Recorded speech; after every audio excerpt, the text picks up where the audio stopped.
The letter of James, chapter 3. My brethren, let not many of you become teachers, knowing that we shall receive a stricter judgment. For we all stumble in many things. If anyone does not stumble in word, he is a perfect man, able also to bridle the whole body. Indeed, we put bits in horses' mouths that they may obey us, and we turn their whole body. Look also at ships. Although they are so large and are driven by fierce winds, they are turned by a very small rudder wherever the pilot desires. Even so, the tongue is a little member and boasts great things. See how great a forest a little fire kindles? And the tongue is a fire, a world of iniquity. The tongue is so set among our members that it defiles the whole body and sets on fire the course of nature, and it is set on fire by hell. For every kind of beast and bird, of reptile and creature of the sea is tamed and has been tamed by mankind.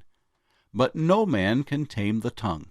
It is an unruly evil, full of deadly poison.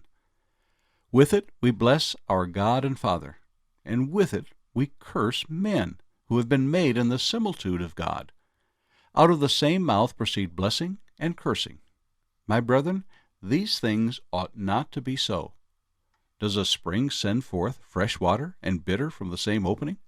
Can a fig tree, my brethren, bear olives, or a grapevine bear figs? Thus no spring yields both salt water and fresh. Who is wise and understanding among you? Let him show by good conduct that his works are done in the meekness of wisdom. But if you have bitter envy and self-seeking in your hearts, do not boast and lie against the truth. This wisdom does not descend from above, but is earthly, sensual, demonic. For where envy and self-seeking exist, confusion and every evil thing are there.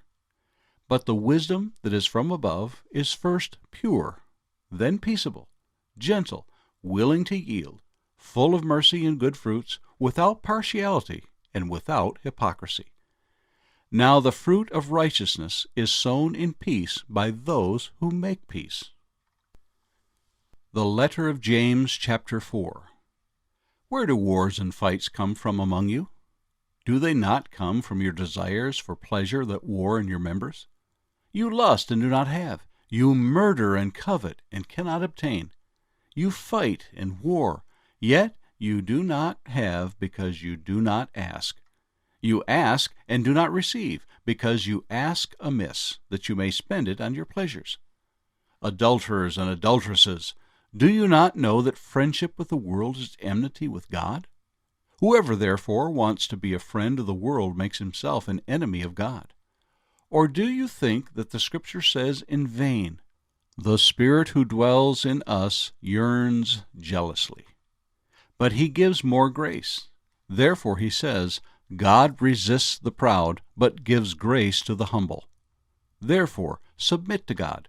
Resist the devil, and he will flee from you. Draw near to God, and he will draw near to you. Cleanse your hands, you sinners, and purify your hearts, you double-minded. Lament and mourn and weep. Let your laughter be turned to mourning, and your joy to gloom. Humble yourselves in the sight of the Lord, and he will lift you up. Do not speak evil of one another, brethren. He who speaks evil of a brother and judges his brother speaks evil of the law and judges the law. But if you judge the law, you are not a doer of the law, but a judge. There is one lawgiver who is able to save and to destroy. Who are you to judge another? Come now, you who say, "Today or tomorrow we will go to such and such a city, spend a year there, buy and sell, and make a profit," whereas you do not know what will happen tomorrow. What is your life? It is even a vapor that appears for a little time and then vanishes away. Instead, you ought to say, "If the Lord wills, we shall live and do this or that." But now you boast in your arrogance. All such boasting is evil. Therefore, to him who knows to do good and does not do it, to him it is sin. The Song of Solomon, chapter 1. The Song of Songs, which is Solomon's. Let him kiss me with the kisses of his mouth, for your love is better than wine. Because of the fragrance of your good ointments, your name is ointment poured forth. Therefore the virgins love you. Draw me away, we will run after you. The king has brought me into his chambers. We will be glad and rejoice in you. We will remember your love more than wine. Rightly do they love you. I am dark but lovely, O daughters of Jerusalem, like the tents of Kedar, like the curtains of Solomon. Do not look upon me, because I am dark, because the sun has tanned me. My mother's sons were angry with me. They made me the keeper of the vineyards, but my own vineyard I have not kept. Tell me, O you whom I love, where you feed your flock, where you make it rest at noon. For why should I be as one who veils herself by the flocks of your companions?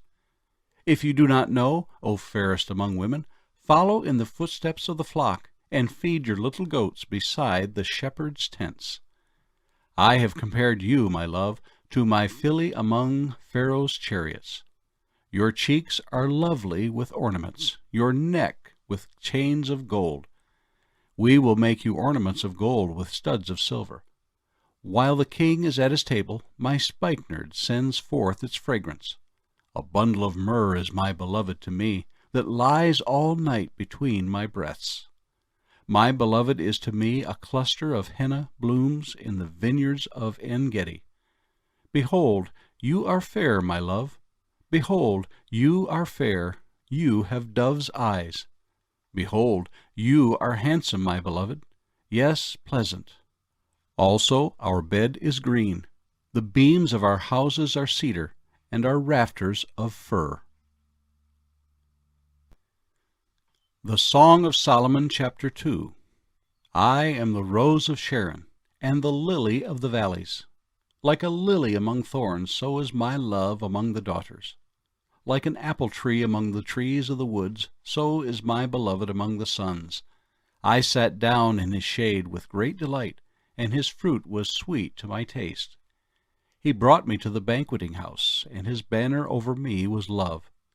Sustain me with cakes of raisins, refresh me with apples, for I am lovesick. His left hand is under my head, and his right hand embraces me. I charge you, O daughters of Jerusalem, by the gazelles or by the does of the field, do not stir up nor awaken love until it pleases. The voice of my beloved, behold, he comes leaping upon the mountains, skipping upon the hills.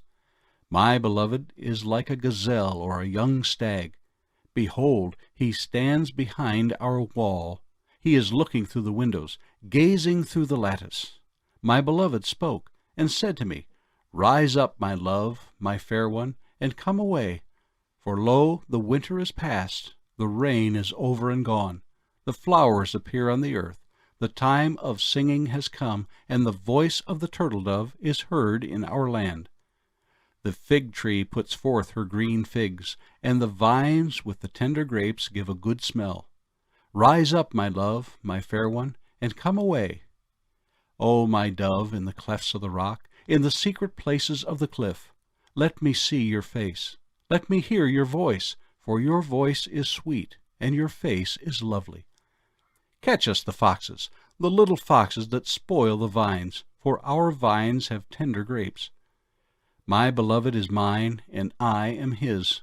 He feeds his flock among the lilies. Until the day breaks and the shadows flee away, turn, my beloved, and be like a gazelle or a young stag upon the mountains of Bether. The Song of Solomon, chapter 3. By night on my bed I sought the one I love. I sought him, but I did not find him. I will rise now, I said, and go about the city. In the streets and in the squares I will seek the one I love. I sought him, but I did not find him. The watchmen who go about the city found me. I said, Have you seen the one I love? Scarcely had I passed by them, when I found the one I love. I held him, and would not let him go, until I had brought him to the house of my mother, and into the chamber of her who conceived me. I charge you, O daughters of Jerusalem, by the gazelles or by the does of the field. Do not stir up nor awaken love until it pleases. Who is this coming out of the wilderness like pillars of smoke, perfumed with myrrh and frankincense, with all the merchants' fragrant powders? Behold, it is Solomon's couch, with 60 valiant men around it, of the valiant of Israel. They all hold swords, being experts in war. Every man has his sword on his thigh because of fear in the night. Of the wood of Lebanon Solomon the king made himself a palanquin. He made its pillars of silver, its supports of gold, its seats of purple, its interior paved with love by the daughters of Jerusalem.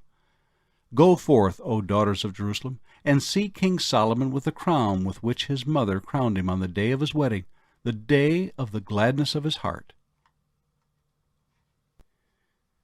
The Song of Solomon, chapter 4. Behold, you are fair, my love. Behold, you are fair. You have dove's eyes behind your veil. Your hair is like a flock of goats going down from Mount Gilead. Your teeth are like a flock of shorn sheep which have come up from the washing, every one of which bears twins, and none is barren among them. Your lips are like a strand of scarlet, and your mouth is lovely. Your temples behind your veil are like a piece of pomegranate. Your neck is like the Tower of David, built for an armory, on which hang 1,000 bucklers, all shields of mighty men. Your 2 breasts are like 2 fawns, twins of a gazelle, which feed among the lilies. Until the day breaks and the shadows flee away, I will go my way to the mountain of myrrh and to the hill of frankincense. You are all fair, my love, and there is no spot in you. Come with me from Lebanon, my spouse, with me from Lebanon. Look from the top of Amana, from the top of Senir and Hermon, from the lions' dens, from the mountains of the leopards. You have ravished my heart, my sister, my spouse. You have ravished my heart with one look of your eyes, with one link of your necklace. How fair is your love, my sister, my spouse! How much better than wine is your love, and the scent of your perfumes than all spices. Your lips, O my spouse, drip as the honeycomb. Honey and milk are under your tongue, and the fragrance of your garments is like the fragrance of Lebanon. A garden enclosed is my sister, my spouse, a spring shut up, a fountain sealed. Your plants are an orchard of pomegranates, with pleasant fruits, fragrant henna with spikenard and saffron, calamus and cinnamon, with all trees of frankincense, myrrh and aloes, with all the chief spices. A fountain of gardens, a well of living waters, and streams from Lebanon. Awake, O north wind, and come, O south, blow upon my garden, that its spices may flow out. Let my beloved come to his garden, and eat its pleasant fruits.